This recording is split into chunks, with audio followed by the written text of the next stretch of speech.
चरणों में कोटि कोटि प्रणाम। महाराज जी, 2 साल पहले एक मरीज की सर्जरी के दौरान उसके एचआईवी संक्रमित रक्त के कारण ये रोग मुझे लग गया। महाराज जी, स्वास्थ्य विभाग में कार्यरत हूँ। इस रोग के बारे में आज तक किसी को नहीं बताया, बट भगवान के आज तक हर निर्णय पर सिर झुकाकर स्वीकार किया। लेकिन कई बार मन बहुत विचलित हो जाता है और अपने भगवान से पूछने लगता हूँ कि कैसे संभाल। क्या होता है ये चाहिए? महाराज जी, ब्लड संक्रमित हो जाता है, एड्स। तो ऑपरेशन के दौरान आपको कैसे हो गया? अगर रक्त से मिल गया महाराज जी। तो आपका रक्त, कोई आप अपना रक्त काट रहे थे क्या? ऑपरेशन थिएटर में आप ऐसे पोजीशन में होते हैं कि मरीज का कोई भी परमाणु आपको स्पर्श न करे, तो क्या सावधानी हो गई आपसे? ग्लव्स फट गया।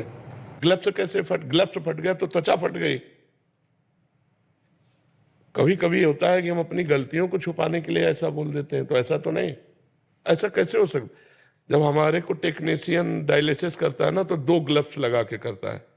एक ग्लव्स साधारण, उसके ऊपर दूसरा, जब सफाई कर लेगा तो दूसरा डाल के तब वो करता है।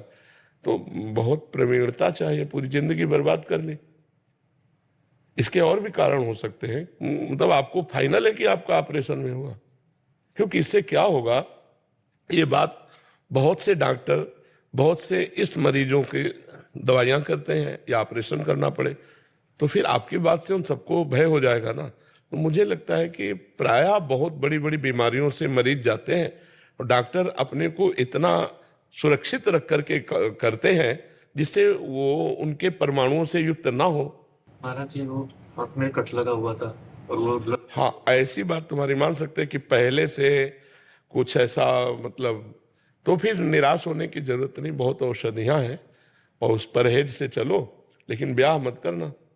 हाँ, ब्याह मत करना, किसी लड़की के जीवन को बर्बाद मत करना।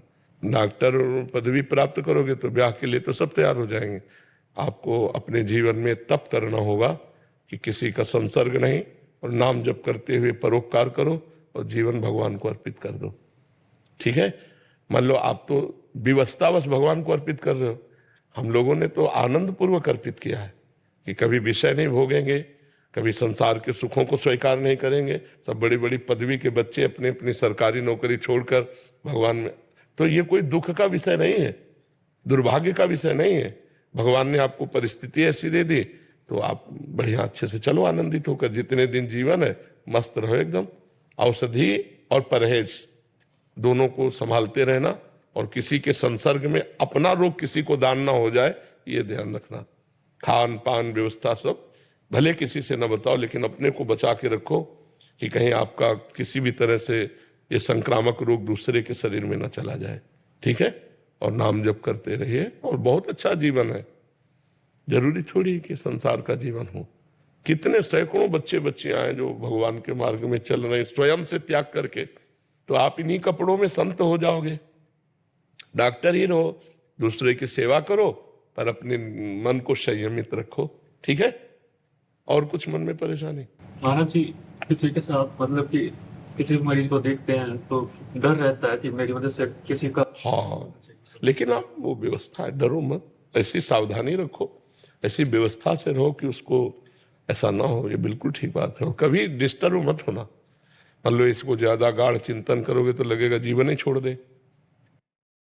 एक मन को संभालता हूँ, कई बार उलझ जाता हूँ। हाँ, तो इसीलिए मस्त रहो, मस्त जीवन रखो। मतलब ज्यादा नहीं तो फिर डिप्रेशन में पहुंच जाओगे, फिर आपको डॉक्टर की जरूरत पड़ेगी। कुछ नहीं है, प्रारब्ध भोग है, प्रारब्ध आया है, चला जाएगा, कुछ नहीं बिगाड़ सकता। तो भगवान की कृपा आपको प्राप्त होगी, क्योंकि आप सत्यता से चल रहे हो, अपने प्रारब्ध को भोग रहे हो, तो भगवान की कृपा प्राप्त होगी। ठीक है? अच्छे बच्चे हो, निराश मत हो। देखो हमारी दोनों किडनी फेल है, हम निराश हो तो पड़े ही रहे। डायलिसिस होता है, रोज डायलिसिस होता है, फिर हम आनंदित रहते हैं। जैसे जैसे प्रभु रख रहे हैं वैसे वैसे हम रह रहे हैं। आनंदित होने के कारण हमारे शरीर पर उसका कुप्रभाव नहीं पड़ रहा। नहीं, किडनी का कुप्रभाव जैसे डायलिसिस का है ना, तो अभी किसी काम के न रहे, हम आनंदित रहते हैं, प्रसन्न रहते हैं। हम प्रसन्न रहते हैं, इसलिए आप भी प्रसन्न रहिएगा।